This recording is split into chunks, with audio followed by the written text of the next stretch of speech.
Hello, welcome to the Irish History Boys, a brand new podcast. I'm Tim McGarry. I'm Cormac Moore, and we are talking about all things history. Irish history mainly, but other parts of history as well. We are theming it along on this day on the Irish News, a column that was written by Myself. Cormac Moore. Yes. We're going to be discussing in our first episode, 1925, 100 years ago, there was an election in Northern Ireland. Would you believe it? What was the election about? I hear you ask. I don't know. Could it be about the border and constitutional issues? It was the second election to Northern Ireland Parliament, and James Craig called a snap election over the boundary question. Because at the time, the boundary commissioners were meeting and interviewing people about what the contours of the border and boundary were going to be. So Craig wanted to shore up unionist support, and he had a very famous slogan that was his mantra at the time. Not an inch. Not an inch. James Craig, you have to like the man. There's a man who likes a laugh. I'd say he did like a laugh, yeah. Yes, indeed. He definitely comes across as a very humorous kind of guy, as I say. But it was a very important election. So the last election up to the storm in Parliament with PR. So there had been one in 21 and 25. Craig didn't like PR because it meant that's more. Don't give the entire story away. We want people to listen to this podcast. It's the Irish History Boys podcast with me and Cormac Moore discussing the 1925 election and things beyond that.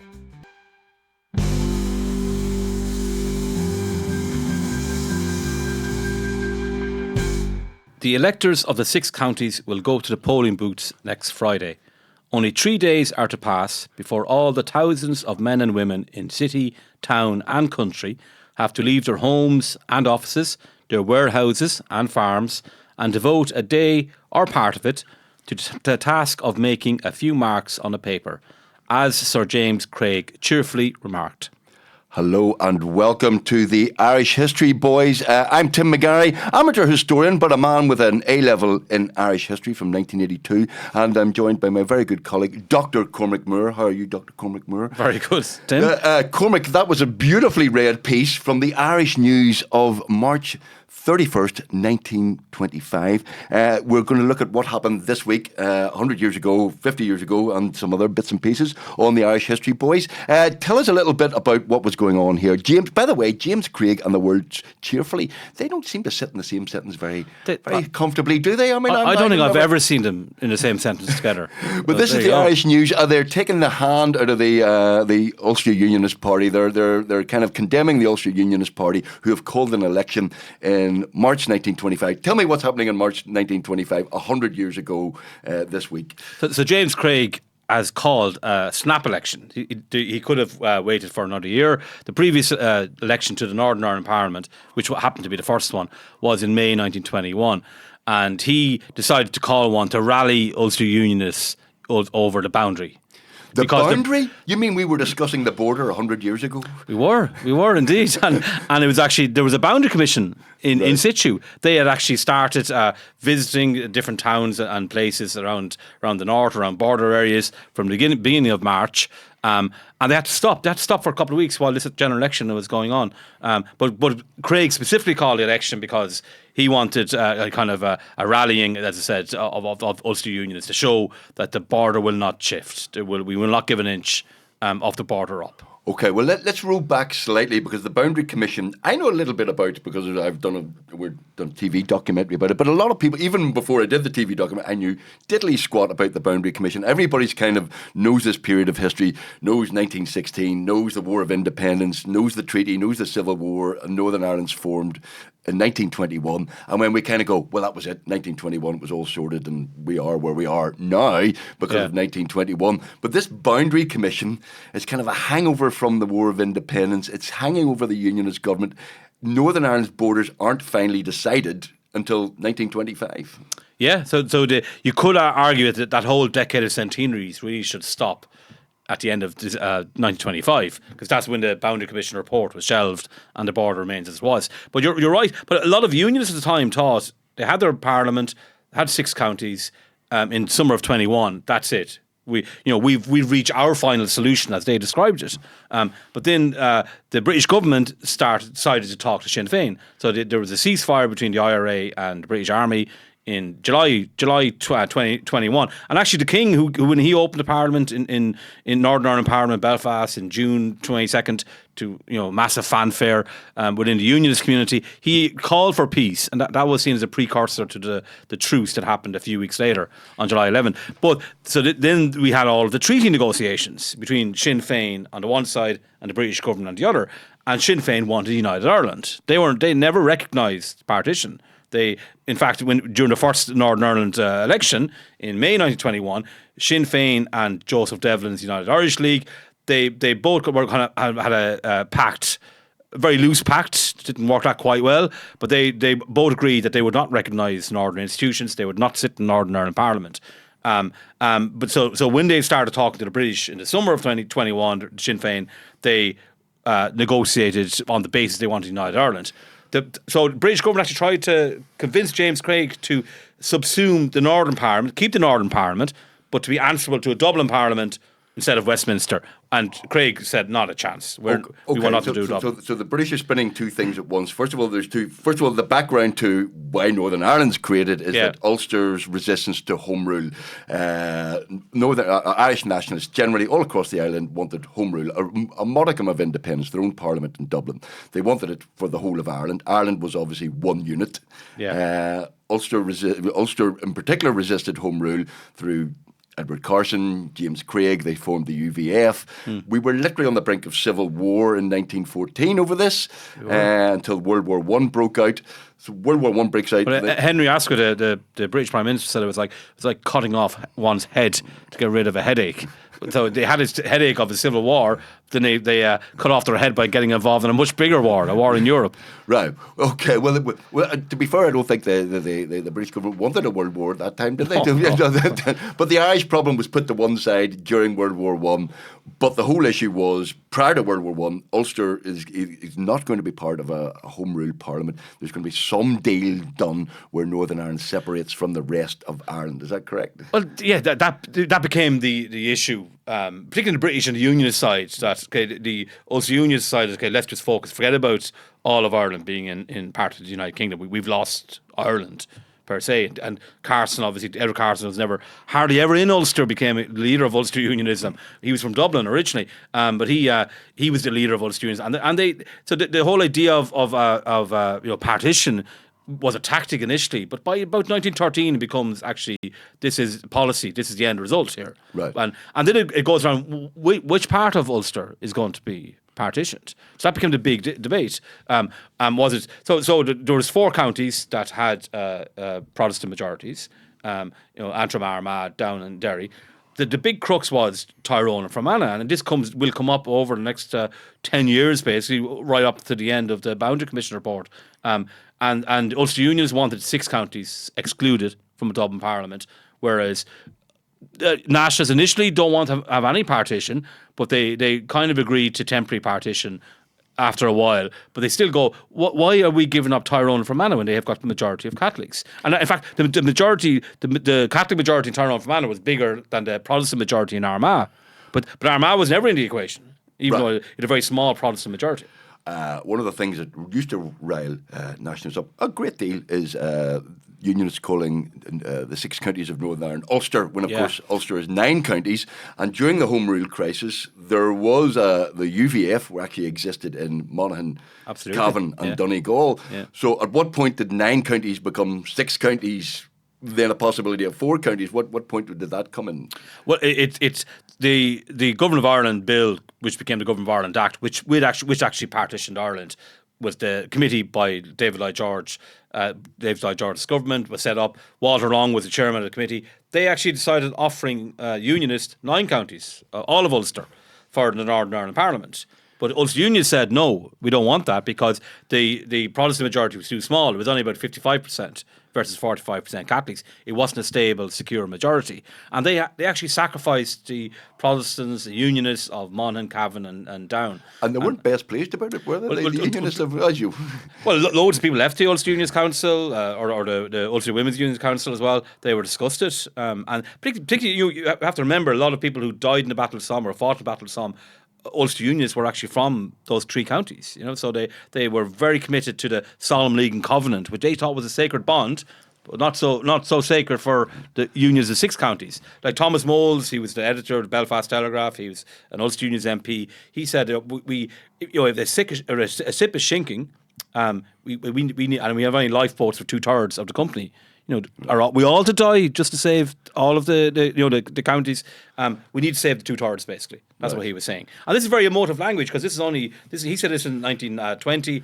It's only like 8 years after the Titanic had sank. So, it was very, very raw for Ulster Unions from those counties. So if we move forward into 21 to the treaty negotiations, David Lloyd George has tried to convince Craig to be subsumed into an All-Ireland Parliament. Ulster Unions said, not a chance. We want nothing to do with Dublin. In fact, Ulster Unions, what comes clear to me from my research in the Boundary Commission is that Ulster Unions' love for the Empire was not as great as their hatred for Dublin, anything to do with Dublin. But to be fair, originally Nationalists wanted home rule. By the time we get to 1916 and after that, Nationalists have gone, sought home rule. We want full independence. We want a republic. The rise of Sinn Féin, the IRA, the War of Independence, that's not about home rule anymore. That's about an independent republic. It is, but Unionists are not going to buy into that in any shape or form. No, that definitely changed the equation, of course there is. But Sinn Féin isn't just about wanting a republic. There's a lot of people in Sinn Féin. Sinn Féin becomes an umbrella for many different voices within nationalism. So, and it does include people who don't necessarily agree with a republic or would die for a republic as such. They will accept an alternative solution. The Sinn Féin it's not hung up on a republic as some people would have believed. But yeah, of course that does change opinion. But the Ulster Unions were resisting all of the attempts by the Irish Party as well.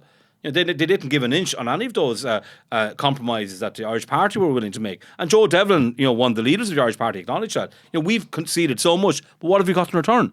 So, you could say that, Ulster Unions, everyone going to do anything with Sinn Féin, but they did cooperate. Ulster Unions cooperated with Sinn Féin in local authority level in some regard. So, it's not as clear as that. So we go to Lloyd George goes right. So yes, just to be the IRA campaign, War of Independence, 1919 to 1921. July 21.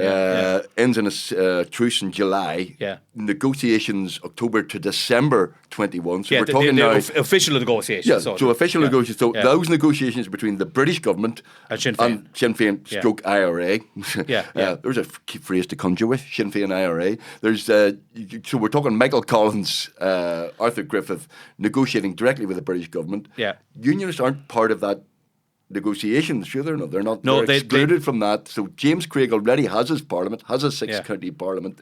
Then the IRA and the British government reach a truce, and he's kind of worried what's going to be agreed here, isn't he? Oh, he is, and like Lloyd George tries a couple of times during that summer and autumn to convince Craig to be part of an All-Ireland Parliament, but you'd still have your devolved Parliament in Belfast. But he keeps on saying no, and he keeps on telling British negotiators and the civil servants, we're going to sit on our rock. Basically, we have our citadel. That is it. But so Lloyd George realises, he probably knew at the start anyway, he wasn't going to get anywhere with James Craig. So he dangles this option of a boundary commission to Arthur Griffith and Michael Collins. And Michael Collins overall is opposed to it.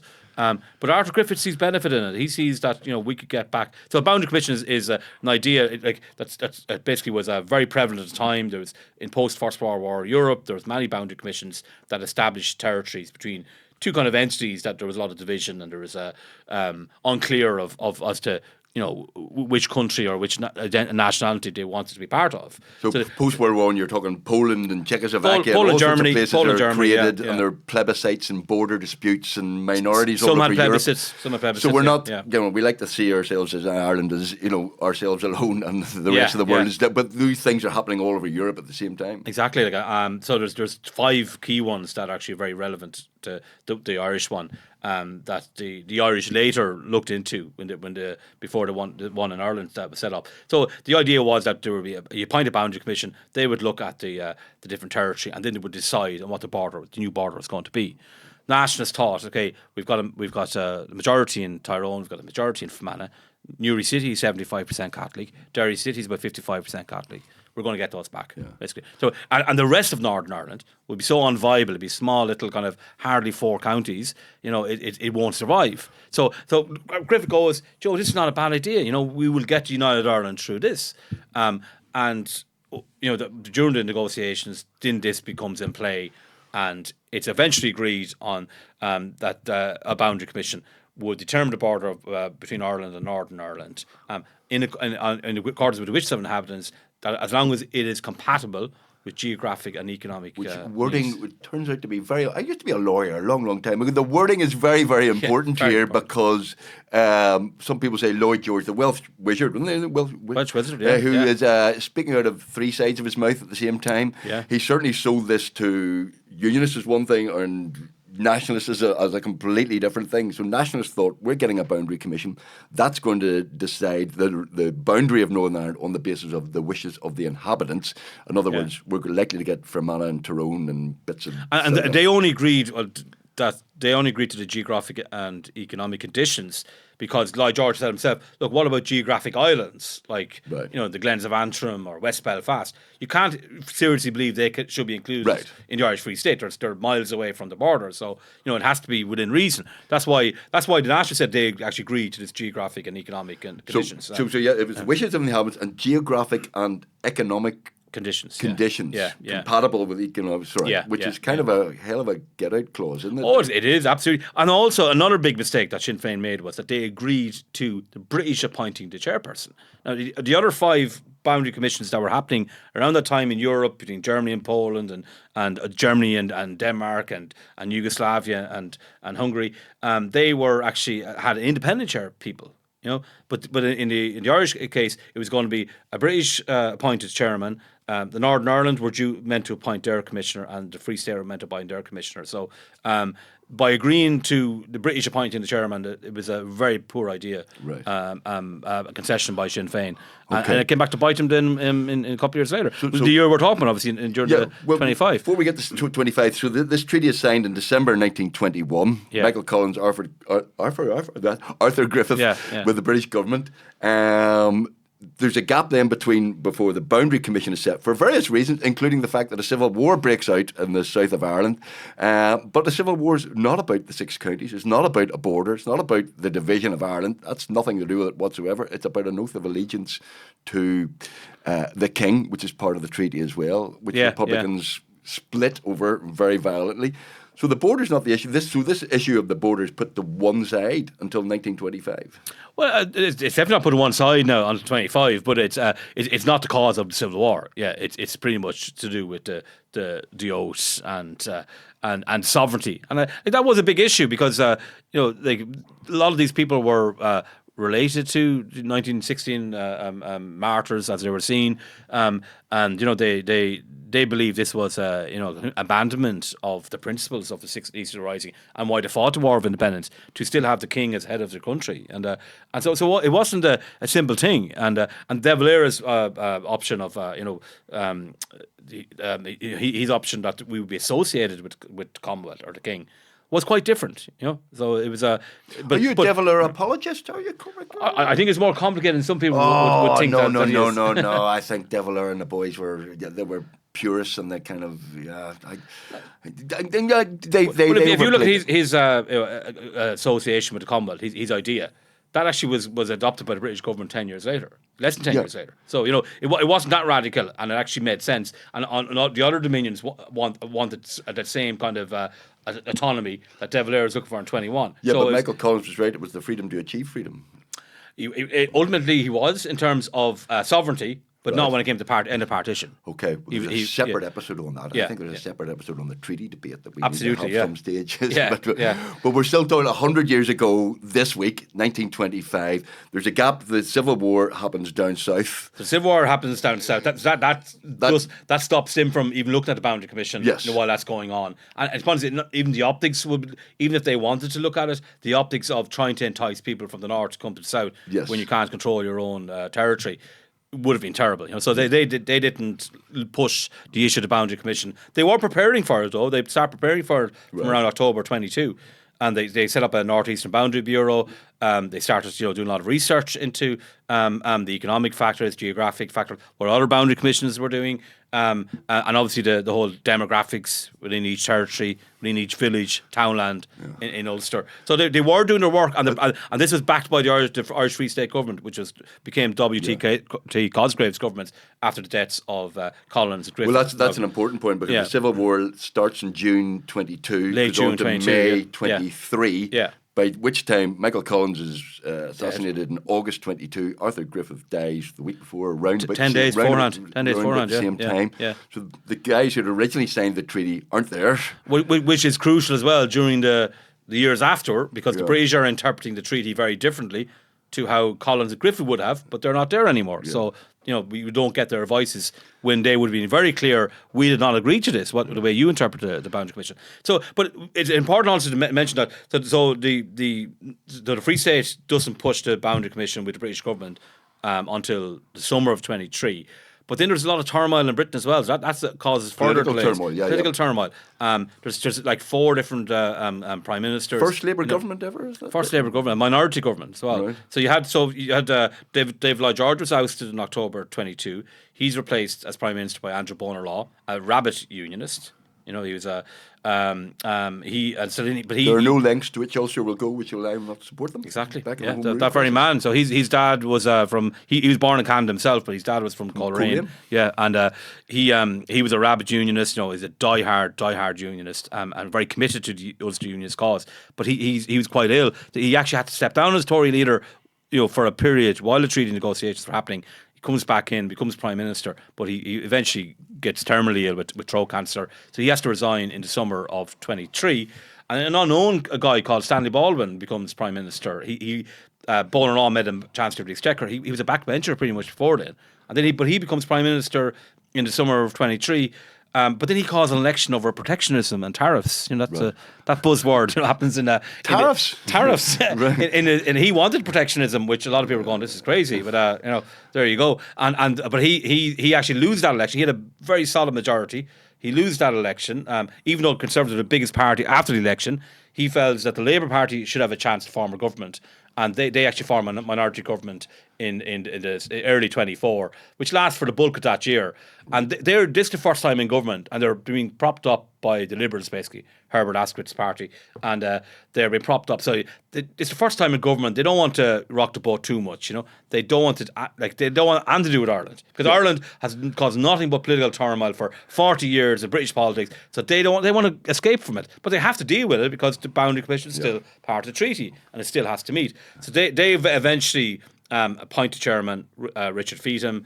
The Irish government had appointed Owen MacDiall the summer beforehand, but the Northern government never accepted a Boundary Commission. Right. They said, Craig said, "I'm not having anything to do with this whatsoever." Nothing to do with it. We never signed it. You foisted this on us. The implication that if I don't like the result, we'll go back to 1912 and a UVF and all of that sort of stuff? Was that the implication? There was that, and there was a lot of very hardline unionists that were threatening, and they were very well armed as well, paid for by the British through the specialists. So after the Civil War, the south of Ireland ends in 23. Boundary Commission starts in 24. The south of Ireland is A, impoverished, skint, B, knackered, C, going, do we really need this boundary? No, they wanted it. They're still... They're the Free State wanted, and it's not just that they wanted themselves personally, like Cosgrave and Kevin O'Higgins. They're under pressure as well internally, not just from the anti-treaty IRA, which still is a very, very powerful political force, even though they're defeated in the Civil War. So they still wanted. A lot of supporters wanted the Boundary Commission, and most importantly, Northern Nationalists.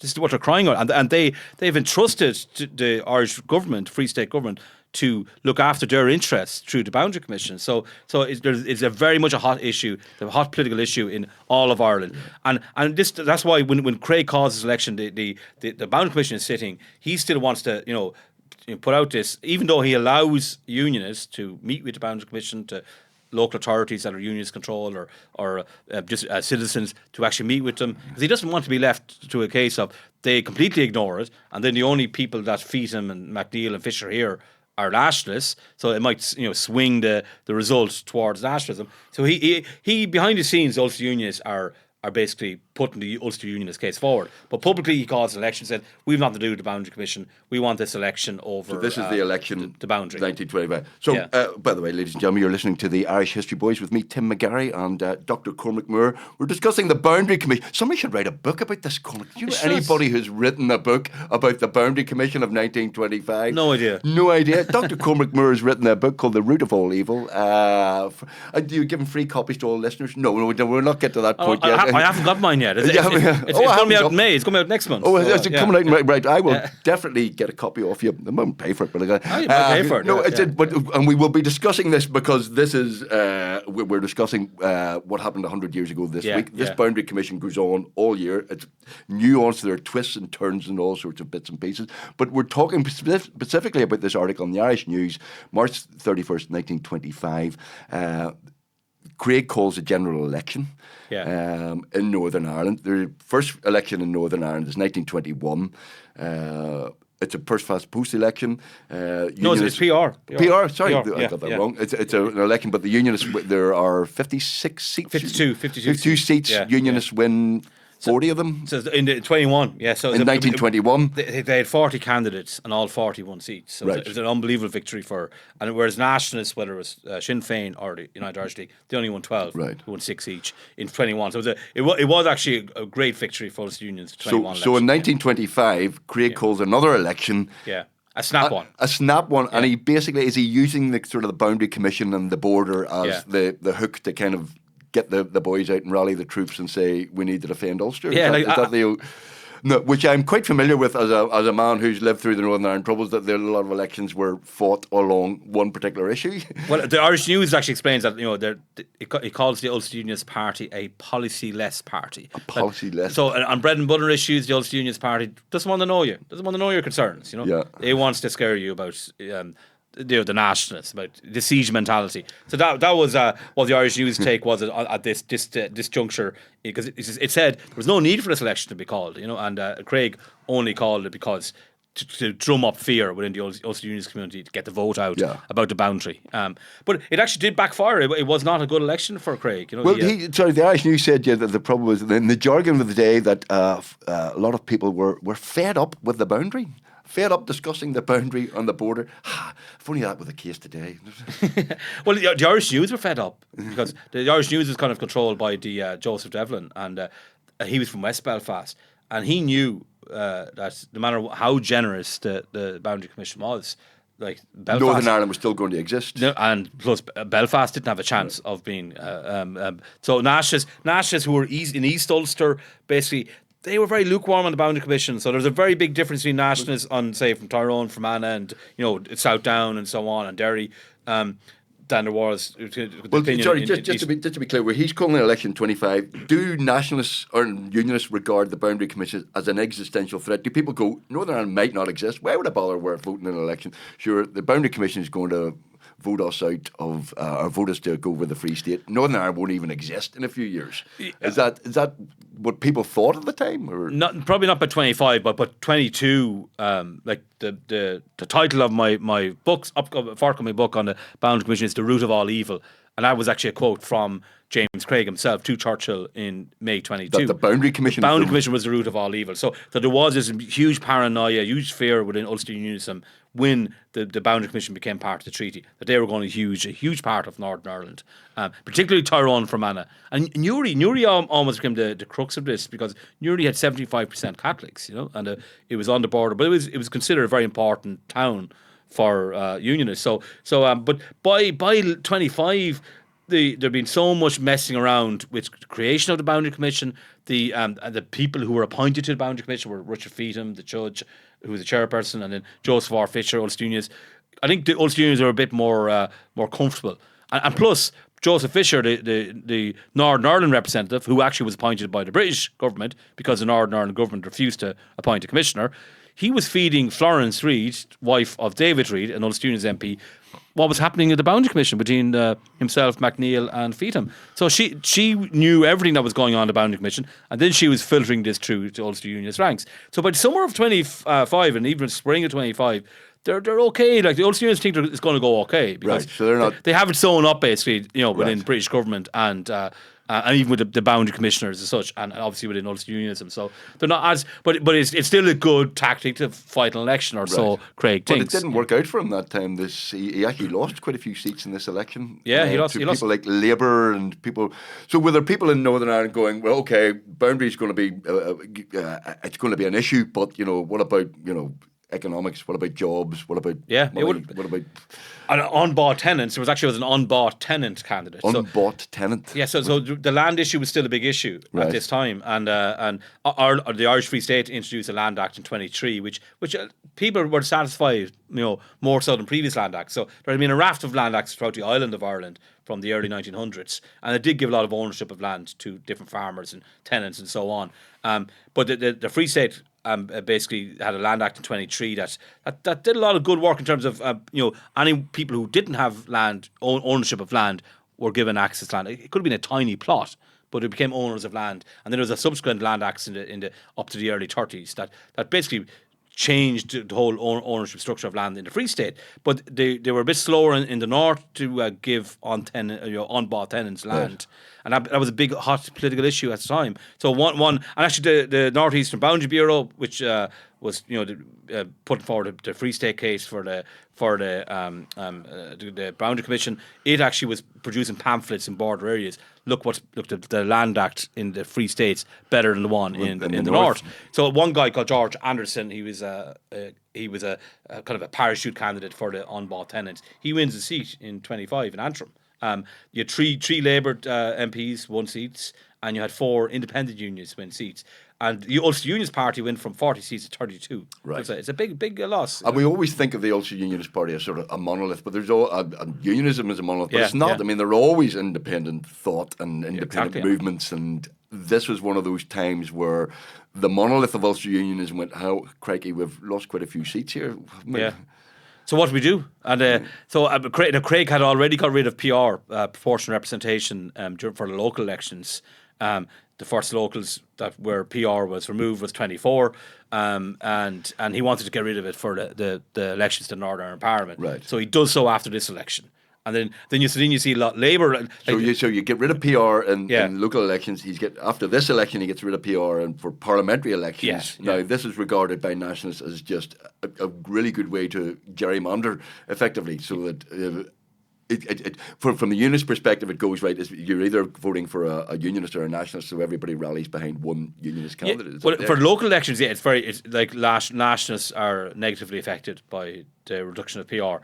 But for the parliamentary elections in Northern Ireland, it doesn't affect nationalists that much. Their seat numbers don't change that much. Right. It's Labour who will actually suffer, because a lot of the votes that actually Labour will be going for will be in the unionist communities, working class areas. So unionists are then able to play. If you vote Labour, you'll get a nationalist. Is that the idea? So by 29, you see Labour losing badly. They were at a nice bit of a threshold. They had nice numbers in the 25 election, and then they lose. They go up from 3 to 1 seat in 29. So that was one of the reasons why PR was removed. But for the local elections, it detrimentally affects nationalist areas. So a lot of not only was there gerrymandering happening, where boundaries were being changed and that changed the dynamic of elections, but also the removal of PR had a very, very bad effect on nationalists for local elections. And that's where you saw the loss of Tyrone and Fermanagh County Council, Derry City Corporation. All these areas go back to unionists. Right. Even with nationalist majorities, they have unionist councils. Yeah, so I think say Derry City is 55% Catholics and 45% Protestants. It has a majority Protestant corporation. And there's loads of areas like that, So, and also like this comes off the Boundary Commission as well, which we'll be discussing in other weeks.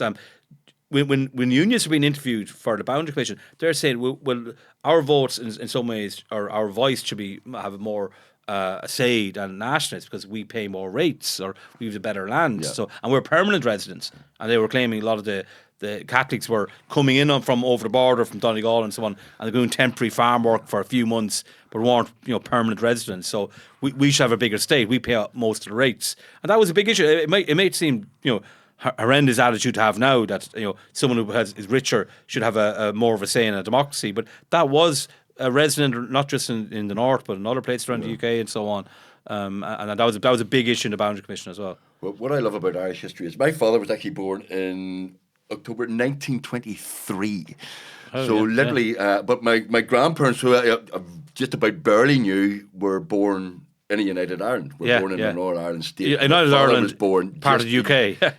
After the. But even when he was born, the boundary of Northern Ireland wasn't finally. Ladies and gentlemen, we'll not spoil the ending here of the Boundary Commission for you. Well, I think everyone knows, don't they? Do they know the ending of this? They have an idea. But it's a fascinating and a complicated and complex story about all sorts of things, and we'll get to in subsequent weeks. We might be talking about Owen McNeill, the Irish representative. We'll definitely be talking about Owen McNeill. We'll be talking about Owen McNeill. We'll be talking about how the Irish government were finally agreed to the border of Northern Ireland because they were given a few quid. But also, actually, what we should mention before we wrap up this episode is on Joe Devlin's very important here as well. This is Joe Devlin, Nationalist MP for West Belfast. An Irish newsman, he's kind of the main patron of the Irish news at this stage as well. So he's the West Belfast Nationalist, Joe Devlin, he's a very popular figure. So he knew that no matter what happens, he wasn't going to be part of a free state. He's from Belfast, all of his constituents from Belfast. And so they were a lot more lukewarm in the Boundary Commission anyway, because they weren't going to benefit from it. In fact, they could, if the better the Boundary Commission was for nationalists, the worse it was for the ones left, because they were a smaller minority. They would have been, if it was a big chunk of territory and a lot of nationalists went to the Free State, they were going to have a smaller minority. It could be more difficult, arguably. But he decides that he's going to go into Northern Ireland Parliament after this election, and himself and another person. So after this election, he said, right.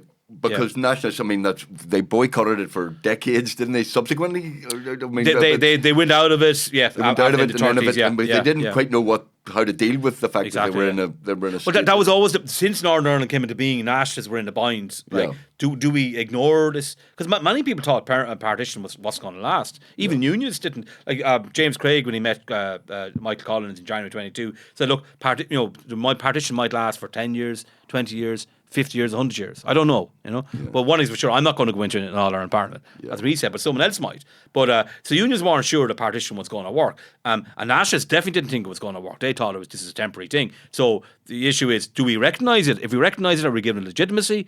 Are we going to make it more secure? Or do we ignore the institutions? And then but then on the flip side of that, you're allowing unions to take control of all the local authorities, all of government, and there's no say for nationalists anymore, Catholics anymore. So, and Devlin would have been on the camp, look, we're better having an opposition, we're better being in Parliament than outside of Parliament. And so he decides after this election to go into Parliament, and another person joins him. And then after the Boundary Commission debacle, later in the year, all of the other nationalists pretty much go into the Parliament by the late 1920s. Okay. Listen, you're listening to the Irish History Boys with me, Tim McGarry, and Dr. Cormac Moore. We've been discussing the election of 1925 and the Boundary Commission. We're going to leap forward. 50 years. 50 years, Cormac. Can I read this headline? Because I love this headline. This is a headline in the Irish News from April 1st, 1975. And it's official Sinn Féin oppose British Imperial Orange Junta and EEC control. There's a headline to conjure with. Mr. Cathal Goulding told an official Republican Easter commemoration meeting in Derry that they opposed British imperial control and the repression that inevitably went with it. But they didn't just oppose. They opposed everyone. They opposed everyone. They opposed control by the Orange Junta and the repression that went with them, and they opposed the sycophantic attitude of the 26 county opportunists and the repression that they supported and imposed. You don't get language like that anymore, do you? You don't actually. And they opposed the provisional IRA. They opposed the provisional IRA. And they opposed the IRSP, who had left the official IRA just a few months before that. So there's a lot of people there opposing, for sure. Yeah, I'm not sure they were in favour. About 300 people took part in the march from Creggan Estate to Bogside, where the meeting was held. This is the official, if you don't know your Irish Republican history, what was it, the famous Brenton Behan quote? The first item on the agenda of any Irish Republican Party is the split. Split, exactly, yeah. So Cathal Goulding was... and the EEC, because all Republicans opposed the EEC at the time. time. So which is So very this interesting. was obviously. for younger listeners, the European Economic what was Community. the European Community. I was going to say council. The European Economic Community, Which became the which EU. subsequently became the European Union, Yeah. and it was a big issue in the early 70s. We'll be definitely talking about this in a few weeks because Britain actually had a referendum to stay in or leave the Right. EU in 1975. and obviously agreed to stay in and be Agreed to supported stay in, by yeah. that well-known Remainer Margaret Thatcher. Well, she had just become leader of the Conservative, but she was in opposition. Right. It was Harold Wilson's government, Labour government, that actually ran that referendum. But the SNP, believe it or not, actually were opposed to EEC. But the SNP were SNP, opposed. Scottish National Party, were opposed to the EEC. So Right. it's amazing how things have flipped. You know, Right. in And Irish 50 years Republicans later. were opposed to the EEC because why? Just because? Well, they didn't want- I actually don't know for sure what the full reasons were, but maybe it's seen as an imperialist body. You know, it was another, one imperial body replacing another. Perhaps there was a variety of reasons like so that. Right. Well, this is April 1975, the Easter commemorations, which there are now about 6 different groups went up, didn't there? There was the Provost went up, and they had the big march, and then there was the officials went up. That's Cathal Goulding's crowd, and then there's the INLA went up. The Irish IRSP Republicans. was their political wing, yeah. And And Bernadette McAleese was involved Yeah. with IRSP. Okay. And these guys, Cathal Goulding, the official Sinn Féin, eventually became they moulded eventually into the Workers' Party, didn't they? Yeah, the Stickies became They became the party. Stickies. Yeah. There's a whole episode on the Stickies. So this is April the 1st, 1975. Oh, not a good year in Northern Ireland. There was a major IRA ceasefire, but it was a year of horrendous murders, and the ceasefire that was more kind of paper and hardly even written down, but it was kind of broken so relentlessly during the entire year. Look, there was a became lot of meaningless. violence, and including by the IRA. Now they didn't admit to all of the killings, but a lot of them were retaliations because the loyalists were a lot more active and killing a lot more people, and there was a lot of retaliations. In 75, so it's still a year, a lot of violence, a lot of uncertainty, and the British government, they're trying to, they have this official ceasefire with the IRA, so they're being forced or being pressurised to give stop internment, which had been going since 71, and then they on the other hand, you've got unions, don't give an inch to the IRA, and they're kind of siding with unionists more so than the Nationalist at that stage. Well, I suppose what's interesting from this is Cathal Goulding, the official IRA, they'd called the ceasefire, I think, in 72, am I right? 72? Yeah, 72, the official after IRA, there was Bloody Sunday, and then there was the Aldershot bombing that the Yeah. official IRA carried out, and they'd always been a little more left-wing than the Provost, Yeah. and they kind of decided that violence was not the way forward, and they were opposed here to the militarism of the provisional movement, and said that they would not recognise any so-called provisional police force if it were given any form of recognition in any area of the 6 counties. And the Provosts were kind of getting sort of some recognition at this time officially from the British government, were they? Well, the British government talking to the IRA, as we know now, for years, and they'd met with, they had flown over Republican leaders to London in 72. So this whole notion we don't talk to terrorists and don't talk to people involved in the conflict there, that never happened. So the British were talking to them, but yeah, like this whole idea of policing as well was a big issue, as it is now, of course. But back then, you had obviously no-go areas for the RUC, British Army. So the Republicans would have been policing their areas, but also loyalists were starting to police their areas as well. And the RUC was never acceptable to the nationalist minority, and John Hume was at pains to say this, it is a force of the state, and it's not recognised as an impartial force. So that was a big issue as well, all in 75, which obviously still resonates today. Well, I mean, I'm sadly young enough to remember a lot of this. There were an awful lot of feuds between the Provosts and the Stickies, as they were called, because and within the Stickies, obviously. Do you know why they were called the Stickies? Do you know? Well, the stick was the lilies, not they had the badge. Yes, the Provosts apparently pinned theirs to their lapels for Easter. their Easter lilies, and the Stickies used some sort of sellotape or sticky back. So and they were called the Sticky. But this is the period where the Provosts were kind of edging anybody opposition out in Republican areas. So these guys, the official IRA, were kind of still about, but not really about. Well, they're more, as you said, more left wing politics was kind of where they were going towards, and that's why they had a split again with the IRSP. So who became more military focus as well. So Well, sadly, that's not going to end well, that story. That's No, 1975. But it's good to see people condemn the militarism of the provisional IRA. But the EC, I do like the Free State. What do they call them? The 26 county opportunists. the sycophants. Sycophants. And see, you don't get those language anymore. That language You anymore. do. You just have to go to America again. I know. I like British lickspittles. When was the last time somebody called the Brits a British nationalist or a British lickspittle? You should bring that phrase back. That's great. Yeah. I haven't heard it in a long time. Yeah. You not heard that? Yeah. I think that was a Rory O'Brody famous phrase. Rory O'Brody, yeah. Very good. Listen, also in 1975, we sometimes focus far too much on ourselves. Yeah. There was a revolution. In Portugal. Well, it was in 74 there was a revolution, yeah. Just the first elections of 75. First free election, according to the Irish News, Portugal's first free election since 1925. Lisbon was covered with a fresh crop of colourful political posters yesterday as 12 parties, 9 of them committed to Marxism, those were the days, began campaigning for the general election on April the 25th. Wow, I mean, I'm a young fella, ladies and gentlemen. I'm a fella of a certain age. I'm older than you, aren't I? When were you born? Actually, just before this period. Oh, for God's sake! I was 10.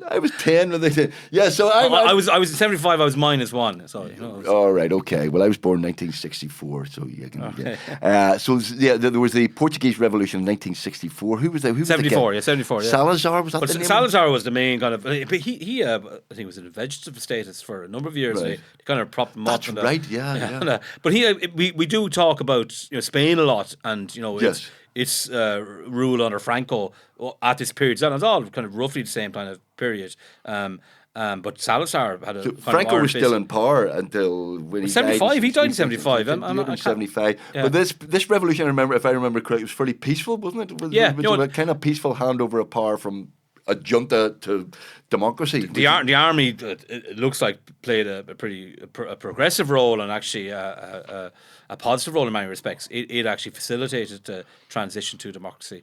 But for 50 years, it was pretty much ruled by a corporatist kind of Catholic state. Very national under Salazar and his people. So look, it's not. Well, it's called the Carnation Revolution, which is probably better than the name some other revolutions get. The Carnation Revolution implies that, flowers and peace and hugs and stuff like that. So it was a fairly peaceful transition to democracy, and was about to happen a year later in Spain as well when Franco finally. Well, he died in 75, so it's around the same time. You've got Juan Carlos becomes king, and so. Can I tell you? And then they joined. Both of them joined the EEC in the early 80s. Can I tell you that when Franco died, I was at school in St Malachy's College, and a certain teacher came in and said that Spain had lost a great leader, and that we should say a decade. Who's the teacher? I will not. He is unlikely to be still with us, but he said Franco has lost a great leader, and we should say a decade to the rosary, which I think we did. And then I went later. I got when I dabbled in my history. I went, wait a minute, he's not the nicest bloke in the world, Mr. Franco. Are we the bad guys? Well, obviously Ireland had its own issues with Franco and the Spanish Civil War. There was, of course. Viva la Quinta Brigada, but sides, we sent far more people to the blue shirts. Yeah, but far more obviously people to fight for with the Catholic Church elements, involved there. So, but in 1975, again, this momentous year for democracy in Portugal and Spain. Yeah. We often forget about Portugal, don't we? Like, it's a big country, a very significant country, but because we're all very familiar with Franco, but not that many people are familiar with Salazar and how that was run for 50 years. Yeah. Ladies and gentlemen, thank you very much for listening to the first ever episode of the Irish History Boys. I know we ended up discussing Portugal, but we will be discussing Irish history. We'll be discussing more of the events of the week, courtesy of Cormac Moore, who does the On This Day in the Irish News. And thank you very much for listening. We'll be back very soon. I'm Tim McGarry, and I'm Cormac Moore. We'll see you soon. Thank you. See you soon.